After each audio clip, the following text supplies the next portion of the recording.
नमस्कार। भारतीय सनातन वैदिक परंपरा में जब गुरु की बात आती है तब दो तरह की विचारधारा हमें दिखाई देती है। एक विचारधारा है जो कहती है कि गुरु आवश्यक है।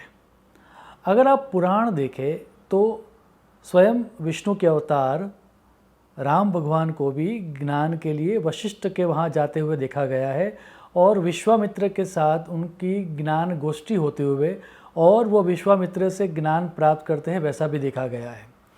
अगर भागवत पुराण की बात करें तो उसमें भी विष्णु के ही अवतार श्री कृष्ण भगवान गुरु सांदीपनि के वहाँ जाकर ज्ञान प्राप्त करते हैं, वैसा देखा गया है। महाभारत की बात करें तो पांडव और कौरव दोनों गुरु द्रोणाचार्य से ज्ञान प्राप्त करते हैं। सो इन सब एग्जाम्पल में गुरु की आवश्यकता देखी गई है। अब वही महाभारत में एक अन्य पात्र भी आता है जिसका नाम है एकलव्य। एकलव्य वो पात्र है कि जिसके पास गुरु नहीं है, लेकिन वह गुरु की मूर्ति बनाता है और उससे ज्ञान प्राप्त करता है।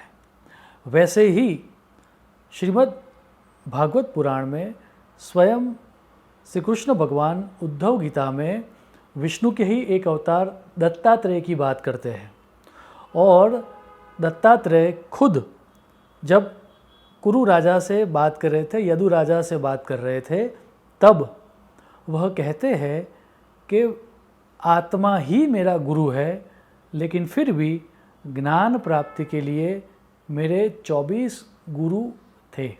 आप दत्तात्रेय का श्लोक देखें।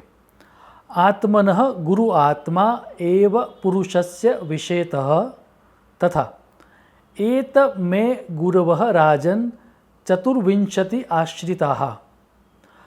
अगर दत्तात्रेय के गुरु भी हम देखें तो वो हमारे पंच महाभूत, दैट मीन्स आकाश, वायु, अग्नि, जल, पृथ्वी एवं सूर्य, चंद्र से लेकर एक छोटा बच्चा भी आता है उस लिस्ट में, और पिंगला नाम की एक वैश्या भी आती है, स्त्री। सो इतने सारे गुरु थे। अब ये दोनों चीज़ों को जब हम ऊपर ऊपर से देखते हैं तो लगता है कि दोनों अलग बातें कर रहे हैं। जैसे एक परंपरा हमें ये कहती है कि हमें गुरु के ऊपर डिपेंड होना चाहिए, और एक परंपरा ये कहती है कि हमें गुरु के ऊपर डिपेंड नहीं होना चाहिए, हमें खुद ही इंडिपेंडेंट होना चाहिए। ये ऊपर ऊपर से अलग दिखता है, लेकिन जब हम थोड़ा डिटेल में जाते हैं और ध्यान से देखते हैं तो समझ में आता है कि दोनों एक ही बात कर रहे हैं, और वो ये है कि हमारे अंदर शिष्यत्व पैदा हो जाए, हमारे अंदर सीखने की इच्छा या खुला मन हो जाए हमारा, तो कोई भी अवस्था या कोई भी व्यक्ति हमारा गुरु बन सकता है। When disciple is ready, master appears वाली जैन थियरी का मूल यही सिद्धांत है। और अगर आप ध्यान से देखो तो इवन इन श्रीमद् भगवद गीता, जब तक अर्जुन ये नहीं कहता, अर्जुन अपने शिष्यत्व का स्वीकार नहीं करता, तब तक भगवद गीता स्टार्ट भी नहीं होती।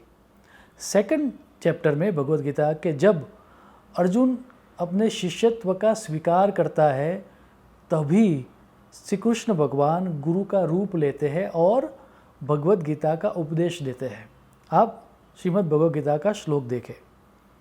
शिष्यस्तेहम शाधिमाम त्वाम प्रपन्नम।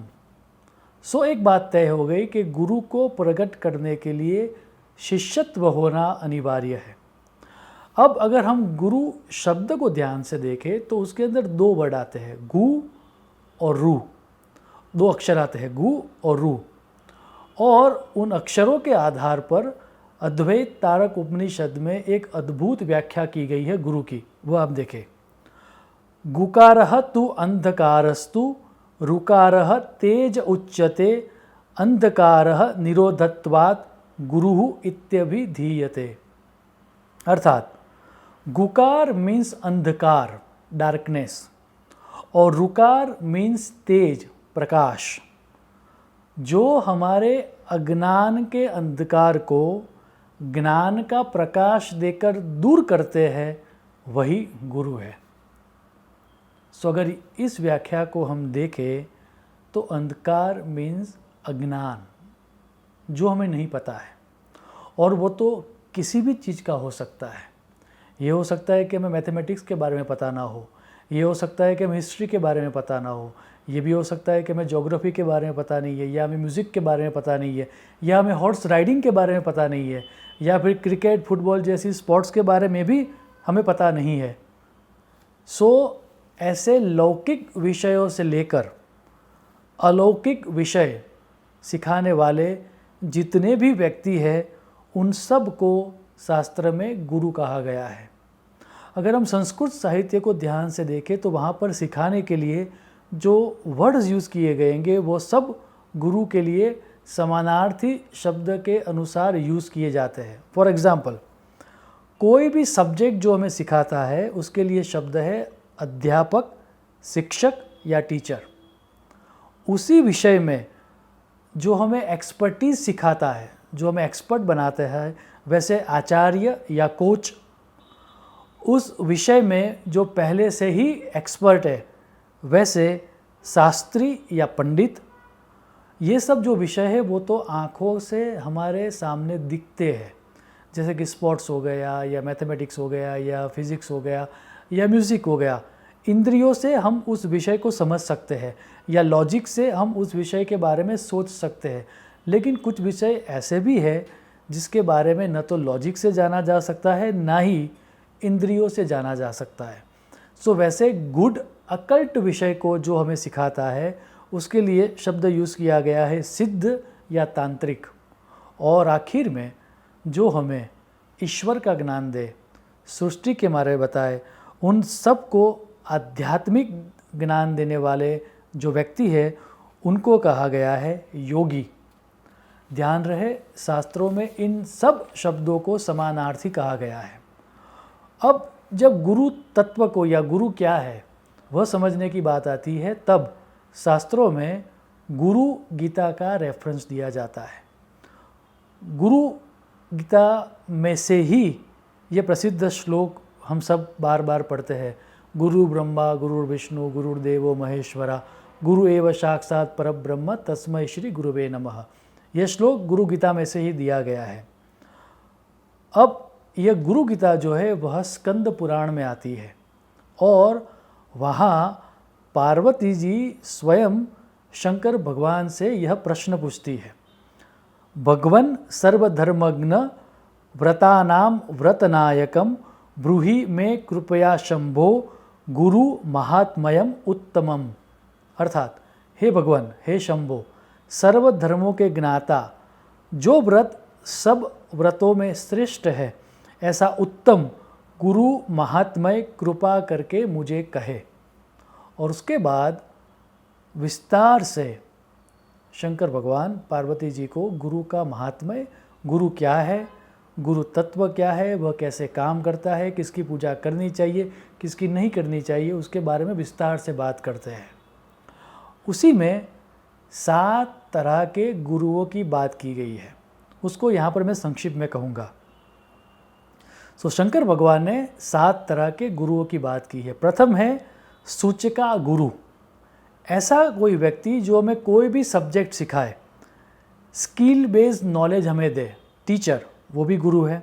वाचका गुरु, जो कोच की तरह काम करता है, स्किल तो बढ़ाता ही है हमारी, साथ ही साथ what to do and what not to do, ऐसे नीति विषयक ज्ञान भी देता है, उसको कहा जाता है वाचका गुरु।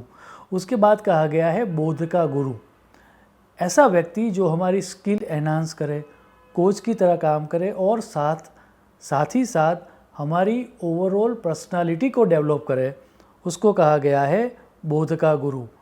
चौथा प्रकार है निषिद्धा गुरु, दैट मीन्स हमारा पतन हो या अन्य को हानि हो, उस तरह का व्यवहार हमें सिखाए, वो भी गुरु कहे गए हैं, क्योंकि हम सीखते हैं उनसे भी। वैसे गुरुओं से हमें बचना चाहिए और उनका संग नहीं करना चाहिए। 5वां गुरु है, वह है विहिता गुरु, दैट मीन्स जो संसार के स्वरूप को समझाता है, हमारे अंदर वैराग्य या डिटैचमेंट लाता है। सो ऑल कथाकार जो है या स्पिरिचुअल स्पीकर्स है वो इस कैटेगरी में आते हैं। उसके बाद है करणाख्या गुरु, अर्थात जो हमें जीव जगत और ईश्वर का स्वरूप दिखाते हैं। और आखिर में कहा गया है परम गुरु, जो हमें कर्म धर्म समझा के हमारे अंदर वैराग्य पैदा करके फिर आखिर में हमें मोक्ष दे। इसी श्लोक से इंस्पायर होके अन्य ग्रंथों में 6 तरह के गुरुओं की बात की गई है और श्लोक दिया गया है। प्रेरकः सूचकश्चैव वाचको दर्शकस्तथा शिक्षको बोधकश्चैव षडेते गुरवः स्मृता, अर्थात जो हमें प्रेरणा दैट मीन्स इंस्पिरेशन या मोटिवेशन दे, सूचना दैट मीन्स इंफॉर्मेशन या सजेशन दे, वाचक दैट मीन्स सत्य समझाए, दर्शक मीन्स रास्ता दिखाए या गाइड करे, शिक्षा मीन्स किसी भी सब्जेक्ट को सिखाए, बोध मीन्स नॉलेज का एक्सपीरियंस कराए। इस तरह के जितने भी व्यक्ति हैं उन सब को शास्त्रों में गुरु कहा गया है। पूरी चर्चा का सार यही है कि हमें गुरु मिले या न मिले, लेकिन अगर हमारे अंदर शिष्यत्व पैदा हो गया तो शास्त्रों की ये घोषणा है। श्रीमद् भगवद गीता में भी बार बार श्री कृष्ण भगवान ने कहा है कि जब भी किसी व्यक्ति के अंदर शिष्यत्व पैदा हो जाता है तब यह अस्तित्व किसी न किसी फॉर्म में उस व्यक्ति को ज्ञान देने के लिए गुरु भेज देता है। तो आने वाले समय में हम सब के अंदर शिष्यत्व पैदा हो ताकि गुरु प्रकट होके हमें मार्गदर्शन दे और हमारे जीवन में सुख शांति और समृद्धि आए। ऐसी प्रभु चरण को प्रार्थना करके मेरी वाणी को विराम दूंगा। शुभम भवतु। प्रणाम।